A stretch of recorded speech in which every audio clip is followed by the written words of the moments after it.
Hey there, guys. All right, today we are back with some more of the Great War.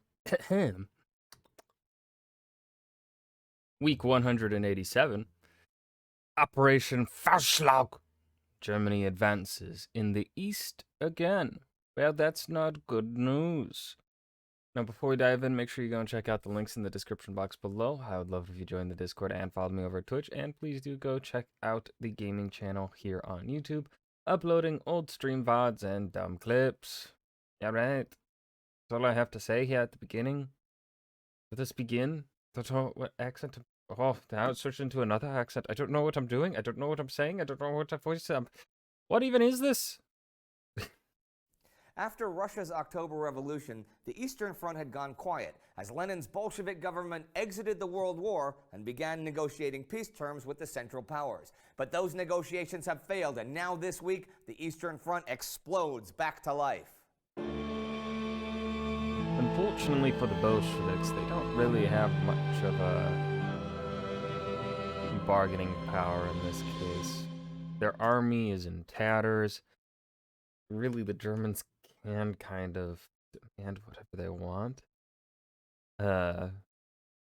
Personally, if I were the Bolsheviks, I would have argued. Of course, I would have accepted. I would have made a show of trying to not to deny the German demands and then give it to them after a bit of time. Tell the people, like, this is the cost. This was the cost of peace. We can only hope that there will be. We must support our revolutionary brothers in the future, or fucking whatever, something like that. I feel like that would get the people on your side a little more. You paint the Germans in the same way that the Germans will paint the Treaty of Versailles. I'm Indy Nidell. Welcome to the Great War. Of course, that's my plan, is with the knowledge of hindsight. Last week, Ukraine signed a peace treaty with the Central Powers, but it brought anything but peace. In fact, it caused Leon Trotsky to walk out. I always forget how far west Kiev really is. Whenever I think of Kiev, I actually kind of think of Kiev as being over here at, what's that fucking town? Yeah, that's it. I'm not pronouncing that name. South of Kharkov. Southwest of Kharkov, I always kind of picture Kiev to be not pretty much directly west. That's crazy. Out of the Russian peace negotiations with the Central Powers, and Germany to then decide to renew the war against Russia. There was new action in the field as well as the Ottomans advanced from Anatolia towards the Caucasus. Colonel Morel and his ragtag crew of Russians and Armenians retreated as they advanced. The retreat occupied 11 days between the 14th and 24th of February and was carried out with remarkable steadfastness and skill under bitter winter conditions. 40 to 50% of troops and refugees were frostbitten. Damn. The retreating columns, as in Ter Gukasov's epic withdrawal from the Elishkurt Valley half a century before, had to cover thousands of panic-stricken refugees against repeated attacks from the Dersim Kurds. The Ottoman 36th and 5th Caucasian Divisions followed the retreat and occupied Erzincan and Mama Hatun. By the 18th, the Ottomans were within 15 kilometers of Trabzon. But the main action this week was far to the north. The 18th was the end of the armistice between Germany and Russia, and the German army crossed the Dwina River, marching on Dvinsk and also towards Lutsk in Ukraine. These cities were occupied the following day as the whole line advanced, pushing into Estonia. The suddenly desperate Bolsheviks declared themselves ready to sign the unacceptable peace conditions dictated by the Central Powers at the Brest-Litovsk conference. But German General Max Hoffmann, the military rep at the conference, was in no hurry to accept their concessions. He now said the acceptance of conditions had to be sent in writing by courier through the German lines to Berlin. Oh, God. The German army advances towards Kiev, Moscow, Petrograd, and Reval with little resistance, occupying Minsk. German troops reach Finland to reinforce the White Guard. In fact, in 124 hours, they advanced 240 kilometers on the Eastern Front. Lenin and Trotsky's written... Oh, shit.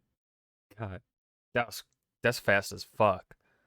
And especially in this time period. letter reached Berlin the 21st, but it was rejected and the Germans wrote back demanding even harsher terms than at the conference.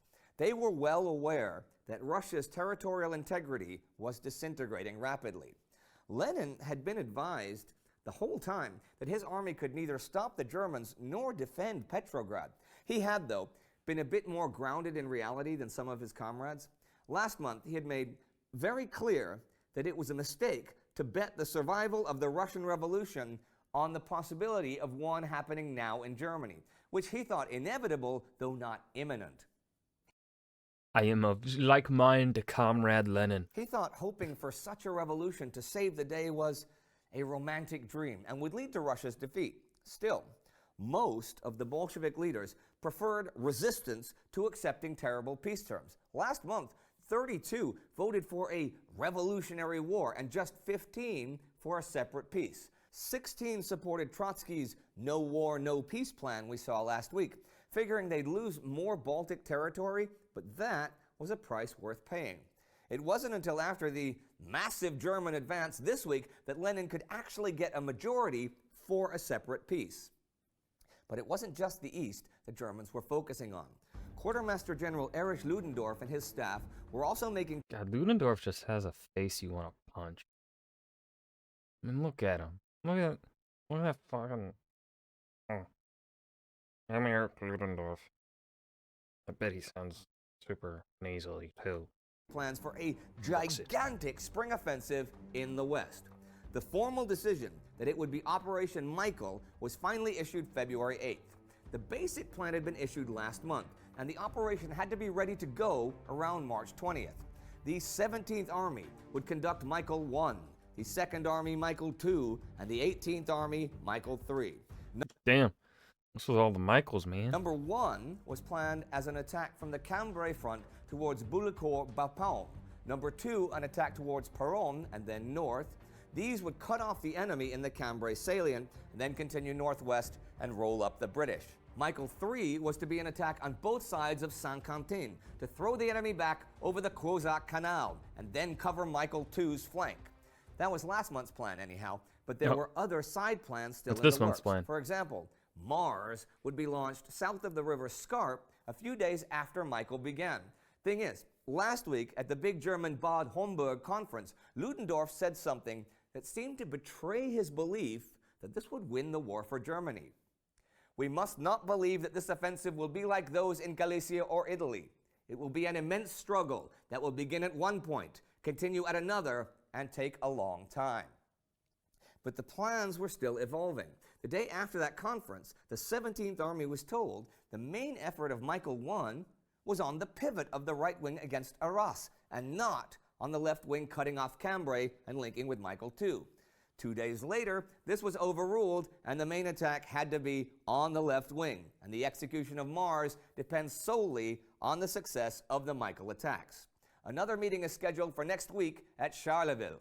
However the offensive begins, though, Ludendorff will be facing an army run by a different high command than before. After a month of political maneuvering to get rid of him, British Army Chief of Staff Wally Robertson resigned this week, rather than compromise on actions that he felt would weaken the British Army. On February 16, 1918 then, Sir Henry Wilson became the new Chief of the General Staff, and Sir Henry Rawlinson became the military rep at the Allied Supreme War Council at Versailles. Here's a quote from the great war generals on the Western Front. Robertson refused to accept the position at Versailles, for he felt the real power would rest with Wilson in London.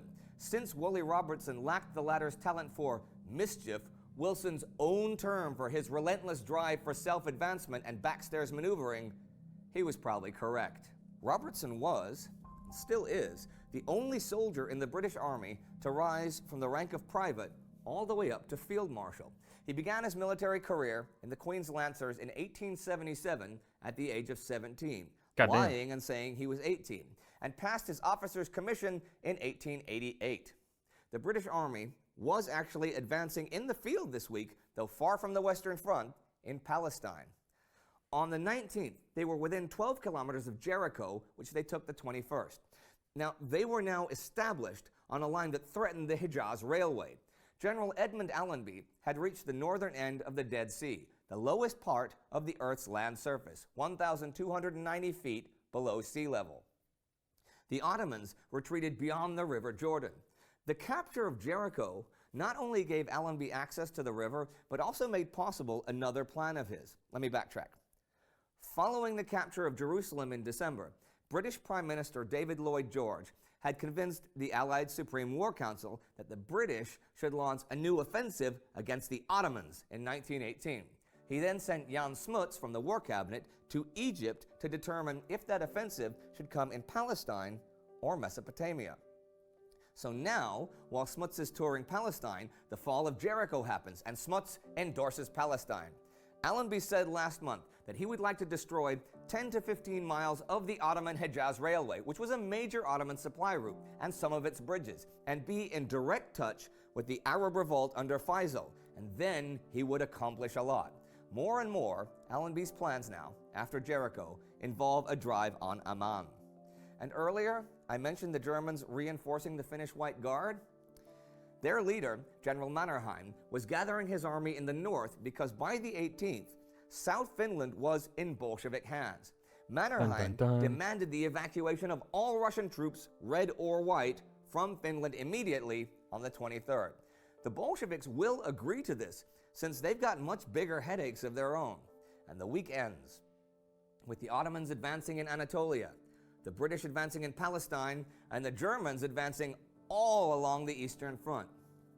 You gotta ask yourself, how did the Russians not see this coming? Well, hindsight is easy, but still, a majority of the Bolshevik leadership believed until this week that either revolution would cripple Germany or that Germany would accept no war, no peace. I suppose that optimism stemmed from the success of their own revolution and rise to power, but Russia is now...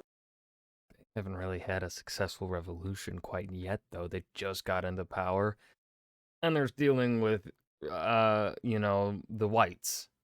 So Russia, I don't know what you're thinking. in big trouble. Bit delulu. Will they accept German peace terms? Will they try to fight? Will they submit and then launch a resistance? Will the Bolshevik government survive? I guess we'll just have to wait and see. If you want to learn more... And that was Operation Faustschlag. Germany advances in the east again. The Great War, week 187. This was a good episode. It had a good pace to it. There just wasn't really anything. I felt like there wasn't really much for me to chime in here throughout. Just things happening. Nothing really to extrapolate from the things happening. I hope you guys enjoyed. Remember to hit that like button and subscribe for more. And I will see you guys in the next video. Peace.